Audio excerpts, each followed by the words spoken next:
ಶ್ರೀಗುರುಭ್ಯೋ ನಮಃ ಹರಿ ಓಂ. ಜನ್ಮಾದ್ಯಸ್ಯ ಯತೋನ್ಮಯಾದಿತರತಶ್ಚಾರ್ಥೇಷು ತೇನೇ ಬ್ರಹ್ಮಹೃದಾಯಾದಿಕವಯೇ ಮುಹ್ಯಂತಿ M ಸೂರಯಃ.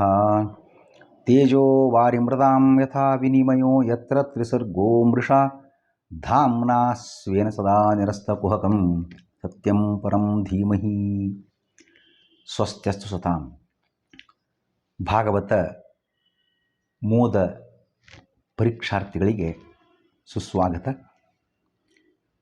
Bhagavata ಮೋದದ 12ನೇ episode ಈಗ ಪ್ರಾರಂಭಗೊಳ್ತಾ ಇದೆ. ಹಿಂದೆ ನಾವು 89 ಪ್ರಶ್ನೆಗಳವರೆಗೆ ಸುಮಾರು ಚಿಂತನೆ ಮಾಡಿದ್ವಿ. ಈ ಭಾಗವತ ಗ್ರಂಥವನ್ನು ಆಚಾರ್ಯ ಮಧ್ವರು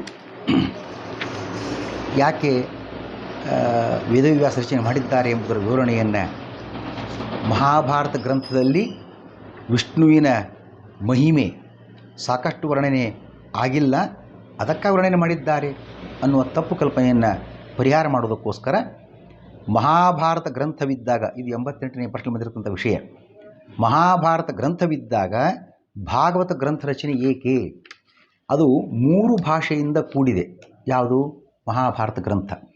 ದರ್ಶನ ಭಾಷೆ, ಗುಹ್ಯ ಭಾಷೆ, ಸಮಾಧಿ ಭಾಷೆ. ಈ 3 ಭಾಷೆ ಜನಸಾಮಾನ್ಯರಿಗೆ ತಿಳಿಯಲಿಕ್ಕೆ ಕಷ್ಟ ಆಗ್ತದೆ. ಅದಕ್ಕಾಗಿ ಇಂತಹ ಭಾಷೆಯ ಗೋಜಲು ಗೊಂದಲ ಇಲ್ಲದೇ ಇರತಕ್ಕಂತಹ ನೇರವಾದ ನಿರೂಪಣೆ, ಸ್ಪಷ್ಟ ನಿರೂಪಣೆ ಇರತಕ್ಕಂಥ, ಜನಸಾಮಾನ್ಯರಿಗೆ ಸುಲಭವಾಗಿ ಅರ್ಥವಾಗಲಿಕ್ಕೆ ಉಪಯೋಗ ಆಗಲಿ ಅನ್ನೋ ಕಾರಣಕ್ಕೋಸ್ಕರ ವ್ಯಾಸರು ಭಾಗವತ ಗ್ರಂಥವನ್ನು ಬರೆದಿದ್ದಾರೆ ಅನ್ನೋ ವಿಷಯ ಹಿಂದಿನ ಪ್ರಶ್ನೆಯಲ್ಲಿ ಉಲ್ಲೇಖವಾಯಿತು. 88ನೆಯ ಪ್ರಶ್ನೆಯಲ್ಲಿ ಅಲ್ಲಿ 3 ಭಾಷೆ ಮಹಾಭಾರತದಲ್ಲಿ ಕಂಡು ಬರ್ತದೆ ಅಂತ ಹೇಳಿದ್ವಿ. ಆ 3 ಭಾಷೆಗಳು ಯಾವುವು ಅನ್ನುವುದೇ ಮುಂದಿನ ಪ್ರಶ್ನೆ. 3 ಭಾಷೆಗಳು ಯಾವುವು? ದರ್ಶನ ಭಾಷೆ, ಗುಹ್ಯ ಭಾಷೆ, ಸಮಾಧಿ ಭಾಷೆ. ಏನು ಹಾಗಂದರೆ ದರ್ಶನ ಭಾಷೆ ಅಂದ್ರೇನು? ಇತರ ದರ್ಶನ ಅಂದರೆ ಮತಗಳು ಅಂತ ಅರ್ಥ. ವಿಚಾರವನ್ನು ಸರಿತಪ್ಪುಗಳ ವಿಮರ್ಶೆ ಇಲ್ಲದೆ ಅನುವಾದಿಸುವ ರೀತಿಯಾಗಿದೆ. ದರ್ಶನ ಅಂತ ಹೆಸರು ಉಂಟು. ಚಾರ್ವಾಕ ದರ್ಶನ ನಾಸ್ತಿಕ ದರ್ಶನವಾಗಿದೆ ಕೂಡ. ಹಾಗೆಯೇ ನ್ಯಾಯ ದರ್ಶನ ನೈಯಾಯಿಕರು, ಮೀಮಾಂಸಾ ದರ್ಶನ, ಅಲಂಕಾರ ದರ್ಶನ, ಹೀಗೆಲ್ಲ ಅನೇಕ ದರ್ಶನಗಳು ಉಂಟು. ದರ್ಶನ ಅಂತ ಆ ಮತಗಳಿಗೆ ಕರೀತಕ್ಕಂಥ ಕ್ರಮ ಉಂಟು. ಈ ದರ್ಶನ ಭಾಷೆ ಉಳಿದ ಮತಗಳ, ಉಳಿದ ದರ್ಶನಗಳ ವಿಚಾರವನ್ನು ವ್ಯಾಸರು ಮಹಾಭಾರತದಲ್ಲಿ ಉಲ್ಲೇಖ ಮಾಡ್ತಾರೆ. ಇವರು ಈ ರೀತಿ ಹೇಳ್ತಾರೆ, ಅವರು ಈ ರೀತಿ ಹೇಳ್ತಾರೆ ಅಂತ. ಅದು ಬರೇ ಅನುವಾದ ಅಷ್ಟೇ. ಅದು ಸರಿಯೋ ತಪ್ಪು ಈ ಚರ್ಚೆನೋ ಆ ವಿವರಣೆಯನ್ನು ಕೊಡುವುದಿಲ್ಲ ವ್ಯಾಸರು. ಅಲ್ಲಿಗೆ ಅದಷ್ಟೇ ವಿಷಯ ಸಂಬಂಧಪಟ್ಟಿದ್ದು. ಇವರು ಈ ರೀತಿ ಹೇಳ್ತಾ ಇದ್ದಾರೆ. ಹಾಗಾಗಿ ಸರಿತಪ್ಪುಗಳ ವಿಮರ್ಶೆ ಇಲ್ಲದೆ ಇತರ ಮತಗಳ ವಿಚಾರವನ್ನು ಅನುವಾದ ಮಾಡತಕ್ಕಂಥ ಕ್ರಮ ಕಂಡು ಬಂದರೆ ಅದನ್ನು ದರ್ಶನ ಭಾಷೆ ಅಂತ ಕರೀತಕ್ಕಂಥದ್ದು. ಹಾಗೆಯೇ ಸಮಾಧಿ ಭಾಷೆ ಅಂತ ಅನ್ನುವಾಗ ಅದರ ವಿವರಣೆಗಳು ಮುಂದೆ ಬರಲಿಕ್ಕಿದೆ. ಗುಹ್ಯ ಭಾಷೆ ಮುಂದಿನದ್ದು. ಗುಹ್ಯ ಭಾಷೆ ಅಂತ ಏನು? ಗುಹ್ಯ ಭಾಷೆ ಅಂತಂದರೆ ತುಸು ಕಠಿಣವಾಗಿ ಒಗಟಿನಂತೆ ನಿರೂಪಿಸುವ ರೀತಿ ಗುಹ್ಯ ಭಾಷೆ. ಮೇಲ್ನೋಟಕ್ಕೆ ಒಗಟಿನ ಹಾಗೆ ಇರ್ತದೆ, ಅರ್ಥವೇ ಆಗೋದಿಲ್ಲ. ಅಲ್ಲೊಂದು ತತ್ವ ವಿಚಾರ ಅಡಗಿರ್ತದೆ, ಇಲ್ಲ ಅಂತೇನಿಲ್ಲ. ಇದಕ್ಕೆ ಉದಾಹರಣೆ ಯಾವುದು? ಉಚ್ಛಿಷ್ಟಂ ಶಿವನಿರ್ಮಾಲ್ಯಂ ವಮನಂ ಶವಕರ್ಪಟಂ ಕಾಕವಿಷ್ಠಾ ಸಮುತ್ಪನ್ನ ಪಂಚೈತೇತಿ ಪವಿತ್ರಕಾಹ. ಮಹಾಭಾರತದ್ದೇ ಮಾತು. ಮೇಲ್ನೋಟಕ್ಕೆ ಒಗಟಿನಂತೆ ಇದೆ, ಅರ್ಥವೇ ಆಗದಿರತಕ್ಕಂಥ ರೀತಿಯಲ್ಲಿದೆ. ಆ ಮೇಲ್ನೋಟದ ಅರ್ಥವನ್ನು ನೋಡುವಂತಾಗಿದ್ದರೆ ಉಚ್ಛಿಷ್ಟಂ ಅಂದರೆ ಎಂಜಲು ಅಂತ ಅರ್ಥ. ಎಂಜಲು, ಶಿವನಿರ್ಮಾಲ್ಯ, ವಮನಂ ಅಂದರೆ ವಾಂತಿ ಮಾಡಿಕೊಂಡದ್ದು. ಹಾಗೆಯೇ ಶವಕರ್ಪಟಂ, ಶವ ಹೆಣದ ಮೇಲಿನ ಕರ್ಪಟ ಅಂದರೆ ಬಟ್ಟೆ, ಕಾಗೆಯ ಮಲದಿಂದ ಹುಟ್ಟಿರ್ತಕ್ಕಂಥದ್ದು. ಇವು 5 ಸಂಗತಿಗಳು, ವಿಚಾರಗಳು, ವಸ್ತುಗಳು ಪವಿತ್ರವಾಗಿವೆ.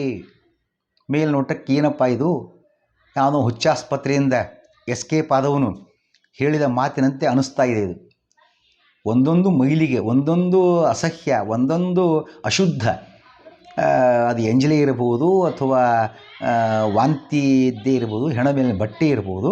ಇವು ಪವಿತ್ರ ಅಂತ ಹೇಳೋದು ಹೇಗೆ? ಇದು ಮೇಲ್ನೋಟದ ಪ್ರಶ್ನೆ ಅಂತ ಅನ್ನಿಸ್ತದೆ. ಆದರೆ ಅದರ ಒಳಾರ್ಥವನ್ನು ನಾವು ನೋಡುವಂತಾಗಿದ್ದರೆ, ಉಚ್ಚಿಷ್ಟಂ ಅಂದರೆ ಕರು ಕುಡಿದು ಉಳಿದ ಹಾಲು. ನಾವು ಅಭಿಷೇಕಕ್ಕೆ ಹಾಲನ್ನು ತರಬೇಕು, ಅದು ಆಕಳ ಹಾಲೇ ಆಗಬೇಕು.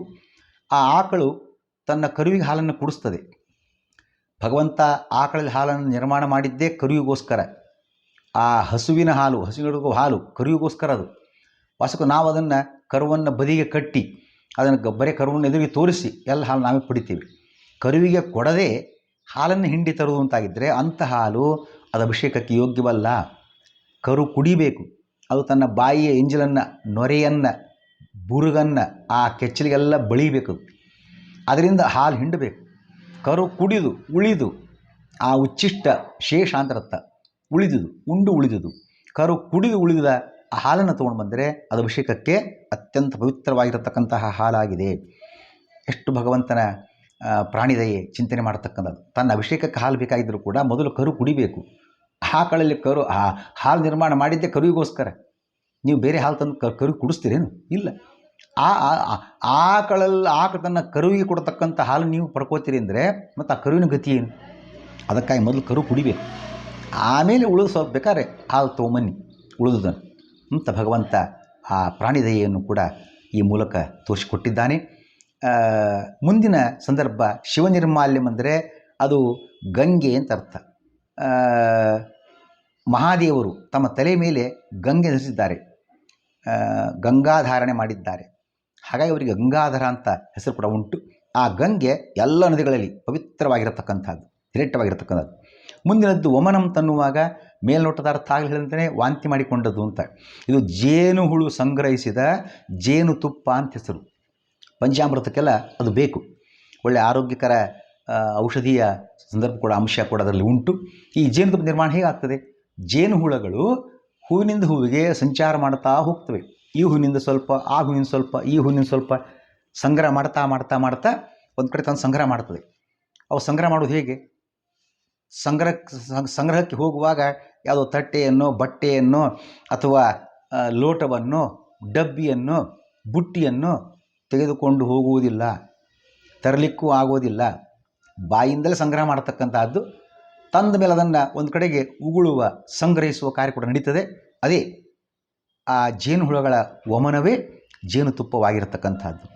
ಹಾಗೆಯೇ ಶವಕರ್ಪಟ ಅಂತನ್ನುವಾಗ ಸಾಮಾನ್ಯ ಅರ್ಥದಲ್ಲಿ ಯಾವುದೋ ಶವದ ಹೆಣದ ಮೇಲಿನ ಬಟ್ಟೆ ಅನ್ನೋ ಅರ್ಥ ಅಲ್ಲ. ರೇಷ್ಮೆ ಗೂಡು ನಾವೆಲ್ಲ ನೋಡಿದ್ದೇವೆ. ಅದರೊಳಗೆ ರೇಷ್ಮೆ ಹುಳು ಗೂಡನ್ನು ಕಟ್ಟಿ ಕಟ್ಟಿ ಕಟ್ಟಿ ತಾನೇ ಒಳಗೆ ಸತ್ತು ಹೋಗ್ಬಿಡ್ತದೆ. ಹಾಗಾಗಿ ಅದು ಆ ಹುಳದ ಶವ ಅಲ್ಲಿ ಉಂಟು. ಅದರ ಮೇಲೆ ತಯಾರಾಗಿರ್ತಕ್ಕಂಥ ರೇಷ್ಮೆಯ ಗೂಡು. ಆ ರೇಷ್ಮೆಯ ಗೂಡಿನಿಂದ ಬಟ್ಟೆಯನ್ನು ನಿರ್ಮಾಣ ಮಾಡ್ತಾರೆ, ರೇಷ್ಮೆ ಬಟ್ಟೆ. ಅದು ಮಡಿಗೆ ಶುದ್ಧವಾಗಿರ್ತಕ್ಕಂಥ.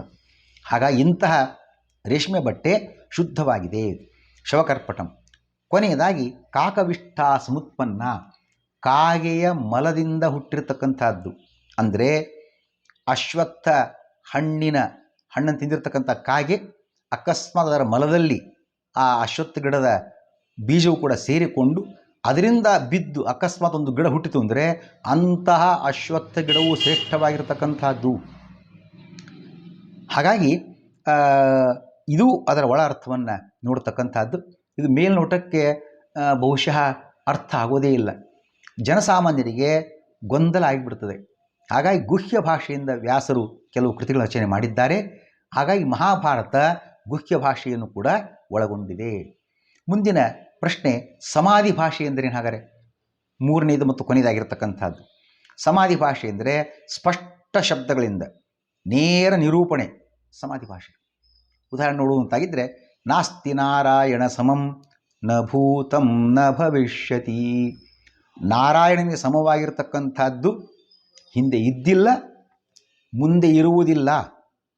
ಸ್ಪಷ್ಟವಾಗಿದೆ. ಇಲ್ಲೇನು ಗೊಂದಲ ಗೋಜಲು ಏನೂ ಇಲ್ಲ. ಒಳಾರ್ಥ ಮುಚ್ಚಿಟ್ಟಿದ್ದು, ಒಗಟು ರೂಪದಲ್ಲಿದ್ದದ್ದು ಏನೂ ಇಲ್ಲ.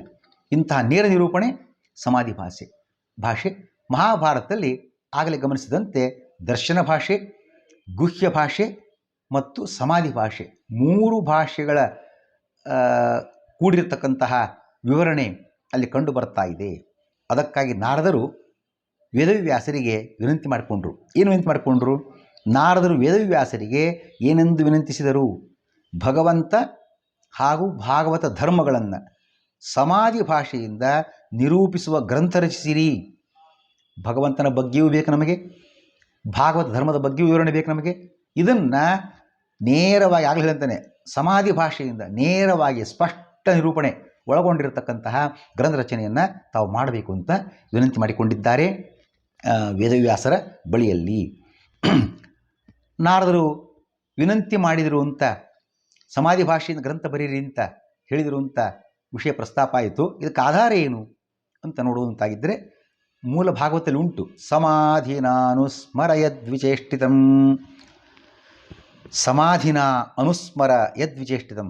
ಸಮಾಧಿನ ಅಂತನ್ನುವಾಗ ಮೇಲ್ನೋಟಕ್ಕೆ ಅರ್ಥ ಬೇರೆ ಆಗಿಬಿಡ್ತದೆ. ಸಮಾಧಿ ಶಬ್ದಕ್ಕೆ ನೀವು ಏಕಾಗ್ರತೆಯಿಂದ ಚಿಂತನೆ ಮಾಡಿರಿ, ಯೋಚನೆ ಮಾಡಿರಿ, ಅದನ್ನು ತಿಳ್ಕೊಂಡು ಗ್ರಂಥ ಬರೀರಿ ಅಂತ ಹೇಳಿದಂಗೆ ಆಗ್ತದೆ.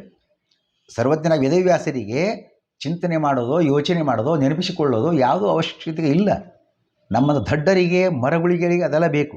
ನೆನಪಿಸಿಕೊಳ್ಳುವ ಏನು ಹೇಳಿದ್ದೆ, ಎಲ್ಲಿ ಉಂಟು, ಮರ್ತು ಹೋಗಿರ್ತದೆ. ಸರ್ವೋತ್ತಮ ಸರ್ವಜ್ಞನಾಗಿರೋದು ಭಗವಂತನಿಗೆ, ಎಲ್ಲ ಯಾವಾಗಲೂ ಗೋಚರಿಸ್ತಕ್ಕಂಥ ಭಗವಂತನಿಗೆ ಮತ್ತೆ ನೆನಪಿಸಿಕೊಳ್ಳುವುದು ಅರ್ಥ? ಹಾಗೆ ಆ ಅರ್ಥ ಅಲ್ಲ.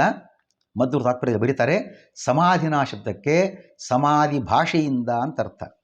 ಸ್ಮರಣ ಅಂದರೆ ನೆನಪಿಸಿಕೊಳ್ಳುವ ಅನ್ನೋ ಅರ್ಥ ಅಲ್ಲ. ನಮ್ಮಂಥವ್ರಿಗೆ ದಡ್ಡರಿಗಾಯಿದರೆ, ಮರಗುಳಿ ಆದವರಿಗೆ ಅದೇನು ಹೇಳಿದ್ದಿ ಸ್ವಲ್ಪ ನೆನಪಿಸ್ಕೊಳ್ಪ ಅದನ್ನು ಅಂತ ಹೇಳ್ಬೋದು, ಸರಿ. ಭಗವಂತನಿಗೆ ಮರುವೇ ಇಲ್ಲ, ನೆನಪಿಸ್ಕೊಳ್ಳೋದು ಹೇಗೆ? ಹಾಗೆ ಅಲ್ಲ ಅರ್ಥವನ್ನು ಮಾಡುವಾಗ ಸ್ಮರಣಂ ಅಂದರೆ ಗ್ರಂಥಕೃತಿ ಅಂತ ಅರ್ಥ, ಗ್ರಂಥ ರಚನೆ ಅಂತ ಅರ್ಥ. ಹಾಗಾಗಿ ತಾತ್ಪರ್ಯದ ಮಧ್ವರಿ ಮಾತನ್ನು ಉಲ್ಲೇಖ ಮಾಡ್ತಾ, ನೀವು ಸಮಾಧಿ ಭಾಷೆಯಿಂದ ಗ್ರಂಥ ರಚನೆ ಮಾಡಿರಿ ಅಂತ ವ್ಯಾಸರಿಗೆ ವಿನಂತಿಯನ್ನು ಮಾಡಿದರು ಅಂತ ನಾವು ಚಿಂತನೆ ಈ ಮೂಲಕ ಮಾಡಬಹುದಾಗಿದೆ. ಮುಂದಿನ ಪ್ರಶ್ನೆ, ಜಗತ್ತಿನ ಕಲ್ಯಾಣ ಯಾವುದರಿಂದ ಉಂಟಾಗ್ತದೆ? ಏನೋ ನಾವೊಂದು ವರ ಕೇಳ್ಕೊಂಡು ನಾನು ವೈಯಕ್ತಿಕ ಆಯ್ತದು, ನನಗೊಂದು ಮಗು ಆಗಬೇಕು, ನನಗೊಂದೇನೋ ಸಂಪತ್ತು ಬೇಕು, ಮತ್ತೇನು, ಇದು ವೈಯಕ್ತಿಕ ಕಾರ್ಯ ಸಾಧನೆ ಆಯಿತು. ಇಡೀ ಜಗತ್ತಿಗೆ ಕಲ್ಯಾಣ ಆಗಬೇಕು, ಇದು ಯಾವುದರಿಂದ ಆಗ್ತದೆ? ಭಗವಂತನ ಮಹಿಮೆಯ ವರ್ಣನೆಯಿಂದ. ಜಗತ್ತೇ ಕಲ್ಯಾಣ. ಯಾರು ಭಗವಂತ ಕಥೆಯನ್ನು ಕೇಳ್ತಾರೆ, ಹೇಳುತ್ತಾರೆ, ಆ ಪ್ರಶ್ನೋತ್ತರ ಸಂವಾದವನ್ನು ಪಠನ ಮಾಡ್ತಾರೆ, ಎಲ್ಲವನ್ನು ಕೂಡ ಎಲ್ಲರಿಗೂ ಕಲ್ಯಾಣ ಉಂಟಾಗ್ತದೆ. ಹಾಗಾಗಿ ಜಗತ್ತಿನ ಕಲ್ಯಾಣ ಭಗವಂತನ ಮಹಿಮೆಯನ್ನು ವರ್ಣನೆ ಮಾಡೋದರಿಂದ ಸಾಧ್ಯವಾಗುತ್ತದೆ. ಅದು ಹೇಗೆ ಸಾಧ್ಯ ಅಂತ ಪ್ರಶ್ನೆ ಬರ್ತದೆ. ಬರೀ ಭಗವಂತ ಮಹಿಮೆ ವರ್ಣನೆ ಮಾಡಿ ಕೂಡಲೇ ನಾವು ಮಾಡಿದ ಜಪವೋ, ಪಾರಾಯಣವೋ, ಪೂಜೆಯೋ, ಪುನಸ್ಕಾರವೋ ಇದೆಲ್ಲ ಸಾಧ್ಯ ಆಗತಕ್ಕಂಥ, ಕಲ್ಯಾಣ ಸಾಧ್ಯಕ್ಕತಕ್ಕಂಥ ಕ್ರಮ ಹೇಗೆ ಅಂತ. ಭಗವನ್ನ ಮಹಿಮೆಯ ವರ್ಣನೆ ಇಲ್ಲದ ತಪಸ್ಸು, ಯಜ್ಞ, ಅಥವಾ ಯಾವುದೋ ಶ್ರವಣ ಮಾಡ್ತೀವಿ ಅಂತ ತಿಳ್ಕೊಳ್ಳೋಣ, ಭಾಗವತಿಯರು ಮತ್ತು ಯಾವುದೇ ಇರ್ಬೋದು, ದಾನ ಕೊಡ್ತೀವಿ ಅಂತ ತಿಳ್ಕೊಳ್ಳೋಣ, ಇವ್ಯಾವ ಕಾರ್ಯವೂ ಕೂಡ ಫಲಕಾರಿಯಾಗುವುದಿಲ್ಲ.